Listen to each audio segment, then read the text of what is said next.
Денес имавме работна посета со раководството на СВР Куманово, каде што дискутиравме за актуелните прашања кои се од надлежност на Министерството за внатрешни работи. Воедно со оглед на фактот што практично од вчера Министерството за внатрешни работи е и собственик на дел од објектите во поранешната касарна, дојдовме да ги видиме објектите на лице место за да поразговараме како тие би можеле да се стават во функција на потребите на секторот за внатрешни работи од Куманово, односно како да одговориме на позитивен начин на едно повеќе годишно барање на граѓаните, посебно во делот на растеретување на гужвите во управните служби на СВР Куманово, но и подобро функционирање на генерално на Министерството за внатрешни работи и на полициската станица во Куманово. Од она што можев да го видам на лице место, навистина се работи за еден голем простор кој секако дека ќе треба да претрпи прилично големи интервенции за да се стави во функција, но добро е што владата одлучи еден дел од касарната да биде доделен на Министерството за внатрешни работи, бидејќи Куманово е голем град, каде што потребите на граѓаните од ден на ден се повеќе се зголемуваат и ние мора да бараме начини нашето дејствување да биде колку што е можно во функција на обезбедување на подобри услуги за граѓаните.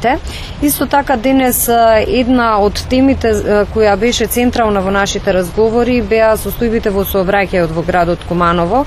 За жал Куманово е еден од ретките градови во Република Македонија и е единствен по незаинтересираноста на локалната самоуправа и несоработката со институциите.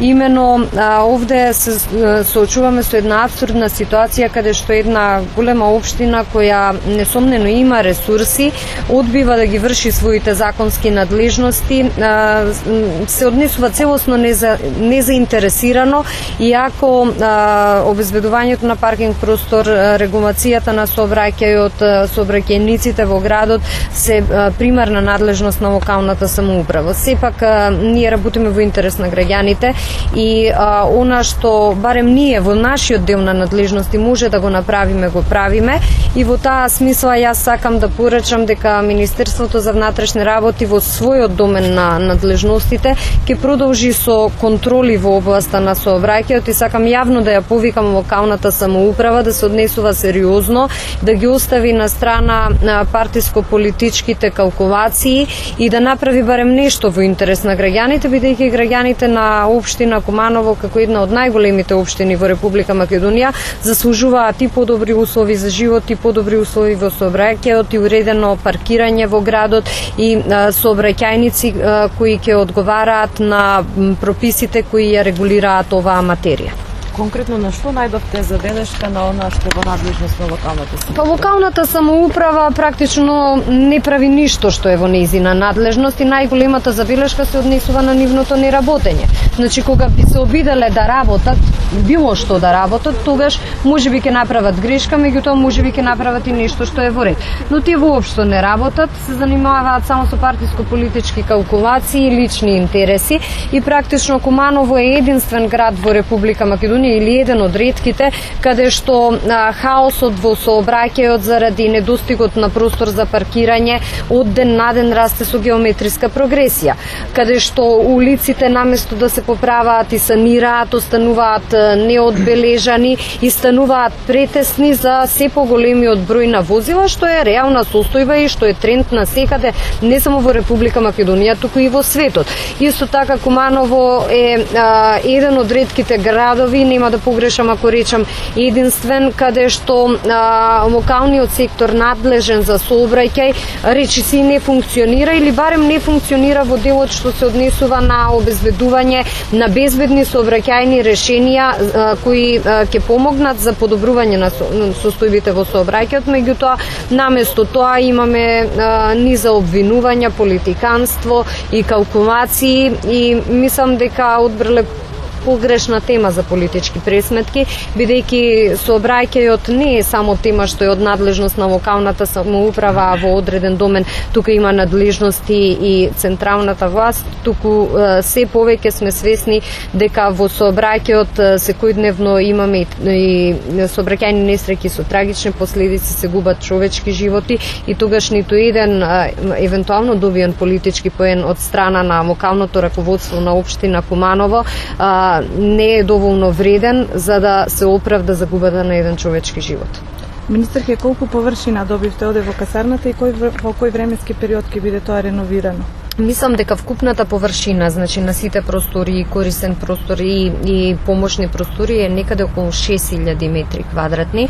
Тоа е една навистина голема површина и јас затоа и денеска сакав лично да дојдам на лице место да го видам просторот, да видам што е тоа со што ние располагаме како Министерство за внатрешни работи и веќе од утре заедно со секторот за внатрешни работи Куманово, со нашите служби за општи и заеднички работи од Министерството за внатрешни работи ќе направиме акционен план за приоритети, бидејќи во вакви услови каде што секој денар мора рационално да се користи, нереално е да се очекува дека секе можеме веднаш да ставиме во функција, меѓутоа ќе направиме приоритизација и тука ќе гледаме да излеземе во пресрет на граѓаните колку што е можно повеќе. Кои служби ќе бидат овде дислоцирани, се знае ли точно?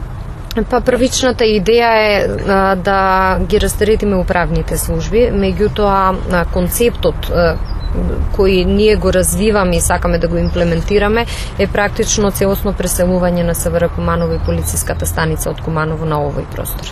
Со стариот објект во која функција ќе биде тоа? Па секако дека ќе се најде некоја функција, во моментов не би можела да ви дадам конкретен одговор. Кажете ни што ќе значи ова за СВР Куманово? Дали што кажа министерката, СВР Куманово ќе добие од 1600 6000 метри квадратни. Самата бројка зборува што може да добиеме. Нови, реновирани услови за нормално одвијање на работните задачи кои што ги треба да ги извршува СВР Куманово. колку вработени има в СВР Куманово, кои што е Тоа е во делот на деловната тајна. Кои што ќе бидат преместени тука, колку простори? Цело СВР. Значи, концептот е цело СВР да биде преместено. Објектот е малку подалеку од центарот на градот. Граѓаните се навикнати да се обраќаат во близина на центарот на услугите што тие ги барат. Дали тие дејности ќе се преселат овде? И 1200 метри е. 1200 метри, 7,5 до 10 минути се оди. И министерке, за крај да прашам, кога ќе добиеме ние нов портпарол, од кога ни ветувате од минатата година? Со оглед ние имаме одлична соработка со началничката, да не разберете погрешно. Меѓутоа таа некогаш знае да биде зафатена. Вие ни ветите дека... Драго ми е што имате добра соработка со началничката и верувам дека таквата соработка ќе продолжи без разлика кој ќе извршува оваа позиција. Ние во континуитет се обидуваме да го надминеме ова отворено прашање, меѓутоа од објективни причини до овој момент се уште немаме извршено избор, меѓутоа она што верувам дека за вас исто како и за нас е најважно е дека граѓаните на Куманово ги имаат информациите тогаш кога треба да ги има и тоа така и ќе остане. Значи да не очекуваме. Дали ќе Република Македонија, односно МВР, ќе побара екстрадиција за Зоран Божиновски? Па нешто за акцијата диригент и шпион. Да, или нешто. Значи, по однос на распишувањето на потерници за лицата кои се во бегство, а се опфатени со кривични пријави во последните две акции на полицијата, тоа е полициската акција Шпион и полициската акција Диригент, односно нејзиното четврто продолжение, судот ќе одлучи дали да распише меѓународни потерници, иако во слични ситуации најчесто од ваков тип судот најчесто тоа го прави, а потоа доколку се распишат меѓународни потерници, ние ќе инсистираме лицата да бидат испорачани во Република Македонија. Добре, благодарам.